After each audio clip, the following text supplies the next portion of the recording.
Pain is a beautiful thing. Challenge is what life is about. A life without challenge, a life without pain is a life without growth. And where there is no growth, there's stale, stagnant energy. And that's where most people live. Because most people's lives are designed around treading a path that is void of challenge. The minute they recognize challenge or pain, they move the other way. This is a primal instinct and normal and natural, but a weak perspective. Most people are bored if you ask them, what do you think about your life? Same old, every single day. What's the thing? Same day, same shit, different day. Things of this nature. That's because they're living their lives in a lie that is shrouded in comfort. It doesn't exist.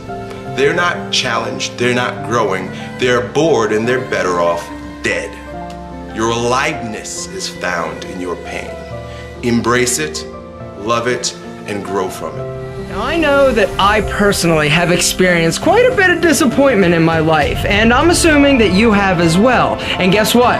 We're going to continue to be disappointed throughout our lives. At least we should be, because if you're not, that means that you're really not trying. Now, how you handle yourself post-disappointment, this is critical to your emotional and mental well-being. Pain, hurting, right? It's part of the growing process. But I'll tell you something, life has a funny way of closing doors in order to keep you moving in the right direction, all right? So often in our society and as people, we run from pain. We do everything we can to protect ourselves and to shield ourselves from feeling uncomfortable with that feeling of pain. And this is the reason why so many people abuse drugs, alcohol, casual sex. We do this to not feel the pain, but I'm saying stop running. Stop trying to mask it, all right? When you feel pain, disappointment, it's okay. Don't try and cover it up. What you should do is actually embrace it. I know it's easy for me sitting here saying, oh, embrace the pain. You're feeling like crap. Don't worry about it. Feel it. Feel it. I get it, right? That's kind of a long shot. But what I'm saying is that the pain is normal, it's natural, it's a part of the growth process. Learn from it. Once you do, you accept it, you embrace it, learn from it, put it in its place, you're gonna be able to move forward stronger, faster, smarter. If you're not struggling and getting disappointed from time to time, this probably means that you're not really pushing your limits too far. All right? It's okay. Embrace it, don't get discouraged, and stay focused. Have you ever wished I would have gotten this day started different than what I did? You know, don't ever waste a day. I want you think about time differently as you get older. I think when you're in your 20s and maybe even 30s and maybe even 40s, you don't think too much about time. But a few years ago, it occurred to me that 2/3 of my life was over. And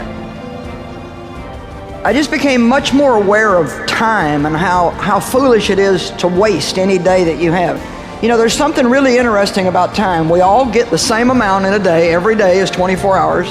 And some people are very, very fruitful and effective, and some people just waste their time day after day after day. And that's a choice that we make. But there's one thing about time. Once it goes by, you never get it back. So how tragic it is to waste any day of your life. Little victories add up, and that is what gives you then ultimately confidence. I tell you another example just quickly, because it's something totally different. Public speaking. I would have been scared to do what Reg Park did. He always, after he posed, he went to the microphone and says, ladies and gentlemen, thank you very much for this great applause, and it's wonderful to be back in Leeds, England. It is my hometown, blah, blah, blah. And he kept on going on for 15 minutes.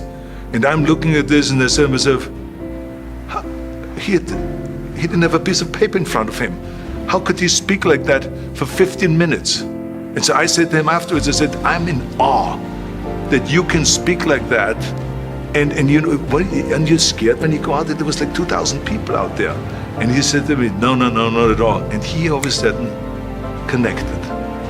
And the next day when we did another posing exhibition in Newcastle, he had me come out. He says, oh, before I leave, I just want to bring out again my very, very good friend here and training partner now, Arnold Schwarzenegger, is 19 years old. Come and welcome him with a big applause. And they all were applauding, so I had no choice. I'm not standing backstage, right? Because I just watched him pose, and I'm watching everything that Reg Park does because I'm emulating him and I want to copy everything that he does. Well, all of a sudden I had to go out. And then he put the microphone in front of me and he said to me, he says, so tell them, that you like, Newcastle. And I said to him, and he said, yeah, talk, you can talk. Say, I like Newcastle. And I said, I like Newcastle. And they all applauded. Imagine just this little few lines and they all applauded. So then he says, good evening, ladies and gentlemen. And I said, good evening, ladies and gentlemen. And as I was out there and he was feeding me lines, I started feeling more confident. And then all of a sudden I realized that there was no one out there trying to kill me because I'm speaking. But in fact, it is a bigger fear factor for people to speak publicly than anything else. So here's an example, little things, incremental things of him feeding me lines and stuff like that. A year later, 2 years later, it got bigger, the speeches got bigger, and I started feeling comfortable being in front of a microphone, and the rest is history. I never was scared again doing public speaking or anything else because of those moments.